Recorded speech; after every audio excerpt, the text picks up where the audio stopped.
My fiancée slept with her ex while wearing the ring I bought, so I pawned it, ghosted her, and her life fell apart instantly. My 31-year-old guy. And when I proposed to my fiancée, I thought I was securing the future I'd always dreamed of. For months, I'd worked overtime just to afford the ring. Nothing extravagant, but something meaningful. A simple gold band with a diamond that caught the light the same way her eyes did when she laughed. I remember standing outside that tiny jewelry store, holding the box in my pocket like it contained my entire heart. The night I proposed, I set everything up perfectly. Candles, her favorite song playing softly in the background, and dinner. I spent half the day learning to cook from YouTube tutorials. My hands were shaking so badly, I almost dropped the ring when I got down on one knee. She froze for a second, then burst into tears. "Yes," she shouted, over and over, like she couldn't believe it either. For a moment, everything felt cinematic, the kind of moment people post online and call real love. She posted the proposal video. Everywhere that same night, the caption read, "He's my forever." The comments poured in, heart emojis, congratulations, her friends gushing about how lucky she was. I didn't care about the attention. I just wanted her to be happy. But even in that joy, there was this tiny, unshakable feeling in my chest. A few days later, as she admired the ring under the sunlight, she laughed and said, "Tyler's probably so jealous right now. He always said no one would love me like he did." I froze for a second. Tyler, her ex. I tried to brush it off, laughing nervously, saying, "Well, guess he was wrong." She smiled, kissed my cheek, and went back to filming her ring for Instagram stories. I told myself it was nothing, just a slip of nostalgia. But deep down, I felt something crack, a quiet warning I chose to ignore. I laughed it off then, but that one comment would come back to destroy everything. At first, I didn't think much about Tyler. Everyone has an ex, right? That's what I kept telling myself. Yes. But as the weeks went by, his name kept finding ways into our conversations. Little mentions here and there that chipped at my peace. She'd casually say, "Tyler used to take me to places like this," or "You kind of remind me of him when you're serious." It was always said with a laugh, like a harmless comparison. But every time it landed like a punch to the gut. I started noticing his presence online too. He'd like every photo she posted, sometimes even comment something subtle like, "Glad to see you happy again." I asked her once, trying to sound calm, "You'd still talk to him?" She rolled her eyes. "He's just a friend. Stop being jealous." Her tone wasn't defensive, it was dismissive, like I was the one with the problem. One night, we were watching a movie, her phone lighting up every few minutes. I saw his name flash on the screen, Tyler. She tilted the screen away, smiling faintly before locking it. My chest tightened, but I said nothing. Instead, I stared at the TV while my thoughts tore me apart. When I finally asked her about it, she sighed, annoyed. "Do you need to trust me? You're making this engagement stressful." Then she turned away, scrolling through her phone like the conversation was over. I sat there in silence, the glow of the screen reflecting off her ring, the one I bought with every ounce of love I had. That night when she fell asleep, I lay beside her, eyes open in the dark, replaying every word. My mind kept whispering what my heart didn't want to believe, that maybe Tyler never really left. And the worst part? I was starting to realize she never asked him to. It didn't happen all at once. It was a slow fade, the kind you don't notice until one morning. You wake up and realize the person lying next to you already feels like a stranger. She started pulling away in small ways.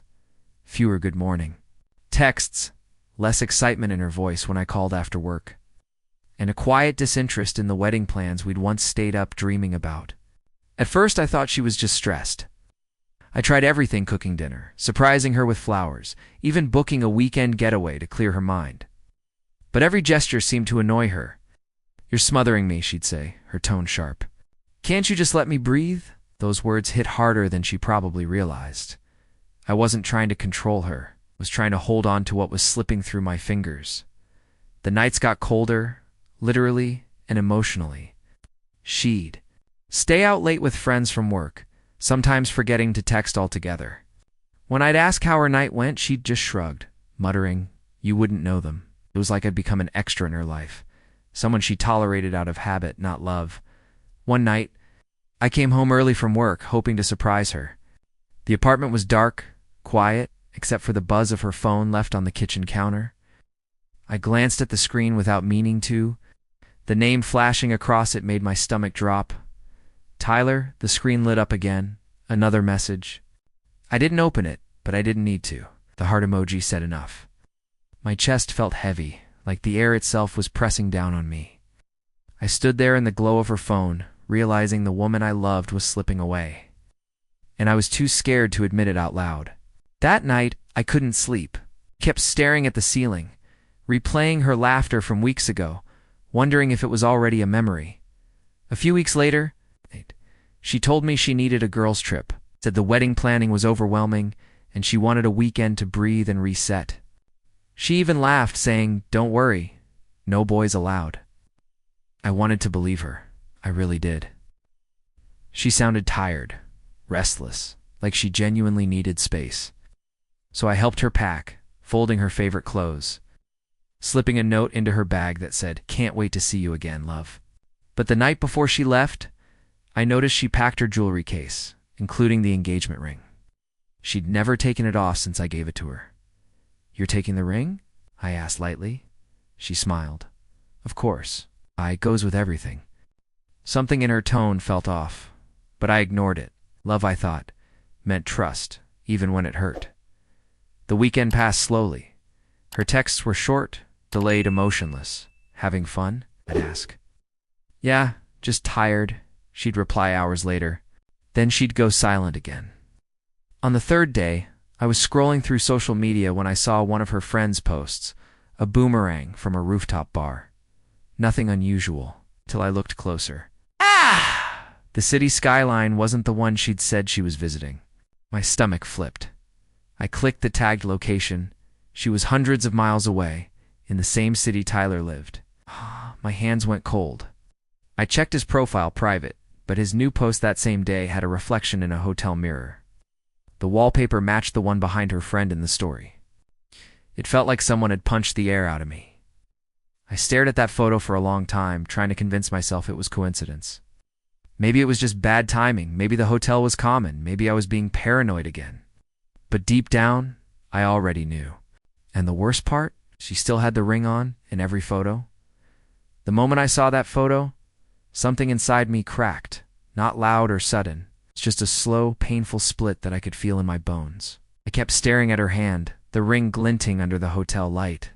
The same ring I worked months to afford. Same ring I'd slipped onto her finger with shaking hands and whispered promises. She wore it while sleeping beside another man. That image burned into my mind like a brand. I didn't want to believe it, so I called one of her close friends, someone I knew wouldn't lie if cornered. "Hey," I said, trying to sound casual. "How's the girls' trip going? You guys having fun?"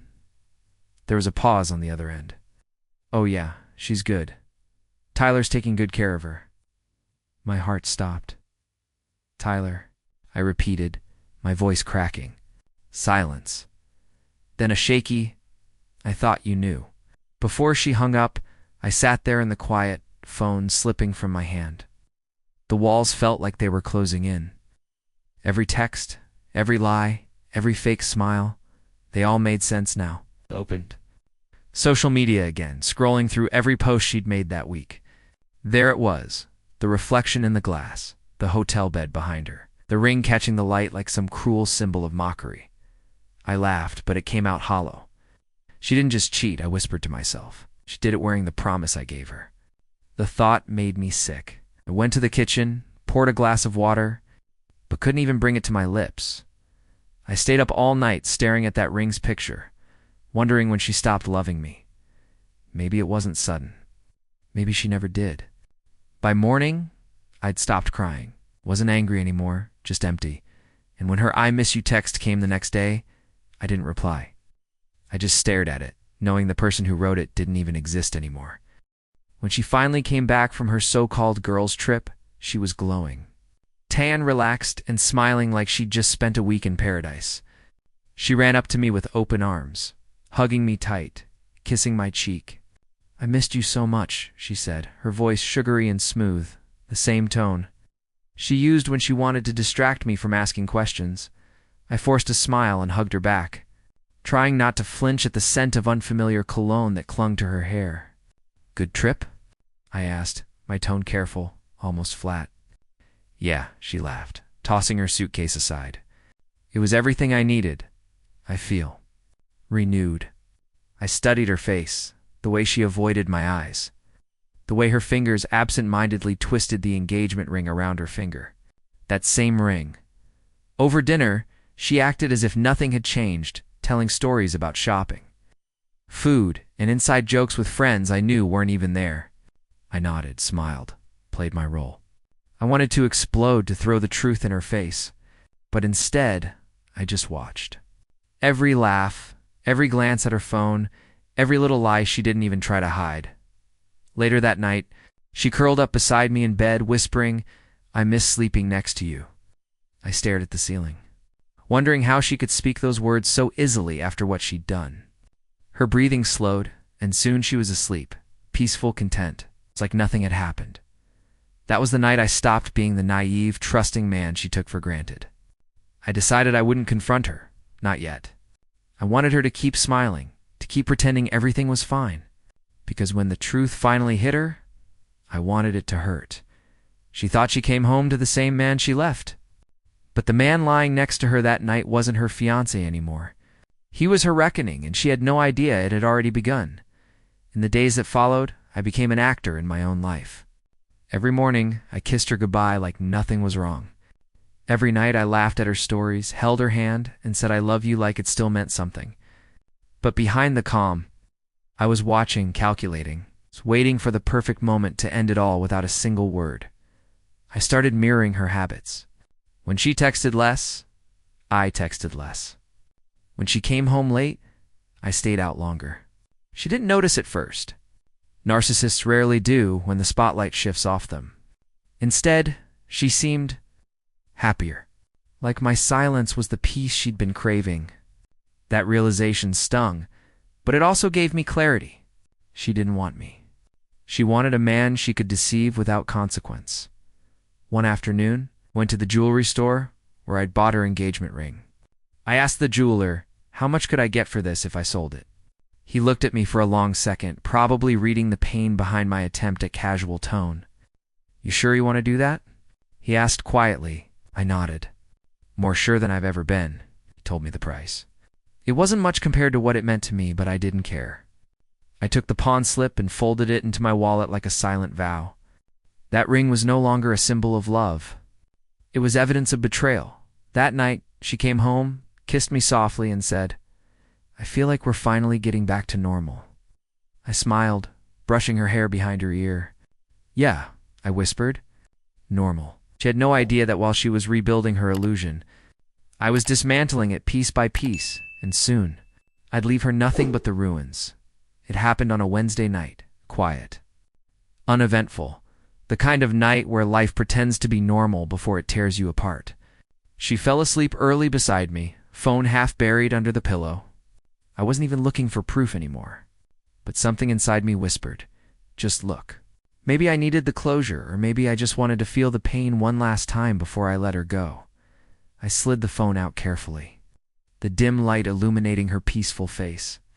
My hands trembled as I opened her messages. And there it was. Tyler's name, the same one that had haunted me for months. The chat history felt endless. Dozens of late-night texts, voice notes, inside jokes. Scrolling further, I saw photos, hotel rooms, dinners, even selfies with her wearing my ring. One message read, "He has no idea. I can't believe he bought this thing." Another said, "You always knew how to make me feel alive." I felt my stomach twist. It was one thing to suspect betrayal, another to read it in her own words. My chest burned as I read her laughing about me, calling me too safe, too trusting. I dropped the phone, the sound echoing louder than it should have. She stirred slightly, but didn't wake. I sat on the edge of the bed, staring at the floor, feeling everything crumble inside me. My fiancée, the woman I built my future around, had turned me into a joke. My throat tightened, but no tears came. I was past crying. I was hollow. For hours I just sat there, listening to her breathing, wondering how love could rot so quietly, so completely. The sunrise began to bleed through the curtains, warm light spilling across her face. Innocent, peaceful, fake. I stood up, my decision already made. Tomorrow, she'd wake up to a world without me. She'd look for the man she destroyed, but he'd already be gone, taking her lies with him. By dawn, I'd packed everything that was mine: clothes, laptop, toothbrush, and the few pieces of dignity I still had left. I didn't slam doors or make noise. I moved like a ghost, quiet and deliberate. On the kitchen counter, I left her engagement ring box empty, and next to it, a folded note that simply read, "You can keep your memories." I already pawned the ring. I stared at it for a moment, imagining her expression when she'd read it, the shock, the confusion, the dawning realization that she wasn't the only one capable of walking away. Then I grabbed my keys, took one last look at the apartment that had been our fresh start, and walked out without turning back. The drive out of town felt unreal, like I was escaping a life that had never truly been mine.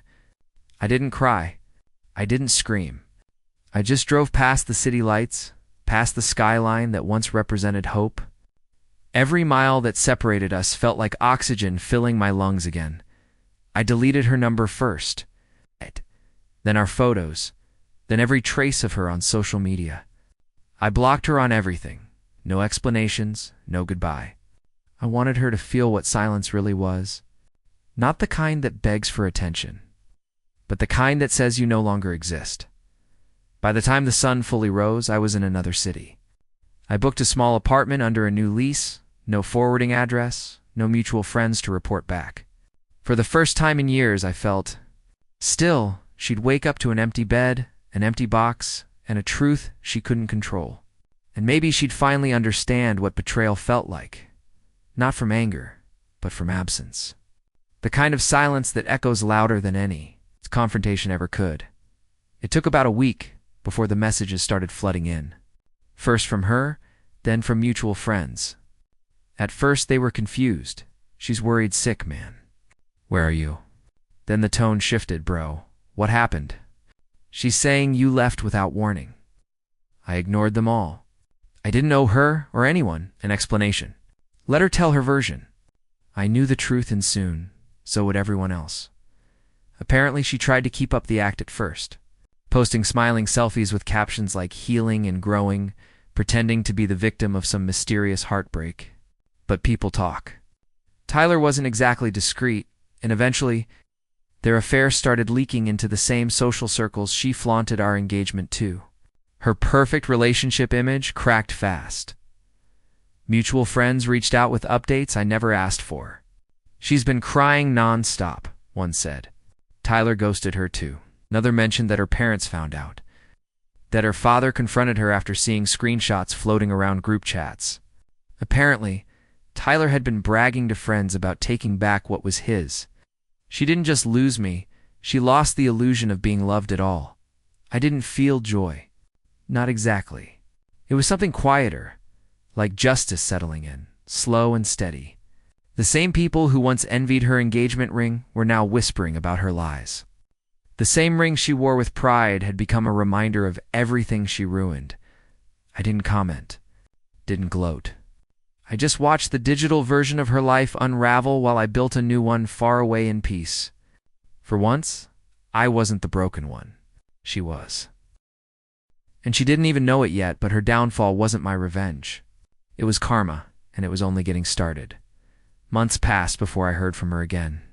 I'd almost forgotten what her voice sounded like, that soft, rehearsed tone she used when she wanted something. Then one night, an email arrived. The subject line read, "Please, just read this." Against my better judgment, I did. It was long paragraphs of apologies, excuses, and half-truths tangled in self-pity. She claimed she'd lost herself, that the cheating didn't mean anything. She wrote about how Tyler had left her too, how everything in her life fell apart after I disappeared. "I know I don't deserve you," she said, "but I can't stop thinking about you. You were the only real thing I ever had. For a moment I felt something stir. Not love, not anger, just memory. I remembered the girl I thought I proposed to, the version of her I built in my mind. But the woman who wrote that email wasn't her. This one was hollow, desperate, reaching for something she'd already destroyed. She ended it with, "If you can find it in your heart to talk, I just want closure." I sat there staring at the screen, rereading the words closure and realizing she already got hers. The moment I walked out, I gave her exactly what she gave me. Silence. I didn't reply. I didn't even type her name into the search bar again. I deleted the email, closed my laptop, and sat there in the stillness. For the first time, I wasn't replaying our story in my head. I wasn't imagining what I could have done differently. I wasn't angry anymore. I just didn't care. She'd finally felt the weight of her own choices. Hey, me? I finally felt free enough not to answer. It's been almost 2 years since that night I left, and I still remember the silence, how heavy it felt, how final it sounded. Back then, I thought heartbreak would define me. I thought her betrayal would stick to my skin forever, that I'd never trust again. But now, when I look back, I realize that silence wasn't the sound of loss, it was the sound of freedom. I rebuilt my life quietly, found a small apartment in a new city, started over at a new job where no one knew my story. For a long time, I avoided anything that even looked like love. I just worked, ate, slept, and healed. Healing isn't cinematic. It's messy and slow. It's standing in a grocery store one day and realizing you don't flinch at the thought of running into her anymore. Eventually, I met someone new, someone gentle, honest, grounded. The first time she reached for my hand, I didn't pull away. And that's when I realized something. I wasn't scared of being hurt again. I was scared of losing myself the way I did before. But this time, I promised myself I never would. Every now and then, I'll see something that reminds me of her, an engagement ring ad, a song she used to hum. It doesn't sting anymore. It just feels distant, like a story that happened to someone else. She wore my promise while breaking it. But I walked away wearing peace, and that, I've learned, is the kind of revenge no one can take from you. Because sometimes the greatest justice isn't watching them fall. It's realizing you never needed to push them. They destroyed themselves the moment they thought you'd never walk away.